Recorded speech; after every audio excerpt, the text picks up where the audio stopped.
सार्वजनिक गणेशोत्सव 2024 सातारा गणपती विसर्जन मिरवणूक मार्ग दिनांक 16 आणि दिनांक 17 सप्टेंबर रोजी सातारा शहरात गणपती विसर्जन असल्याने सर्व विसर्जन मिरवणुका या राजवाडा, मोती चौक, देवी चौक, कमानी हाऊस, शेटे चौक, शनिवार चौक, मोती चौक, राधिका थिएटर मार्गे बुधवार नाका येथील विसर्जन तलावाकडे जातील।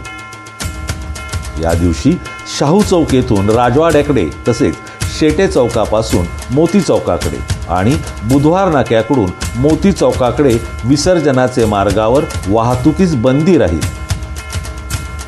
पोवई नाक्याकडून राजवाडा बाजूला जाणारी सर्व वाहने ही शाहू चौक, समर्थ मंदिर मार्गे जातील। या बदलाची सर्व नागरिकांनी नोंद घेऊन सातारा पोलीस दलाला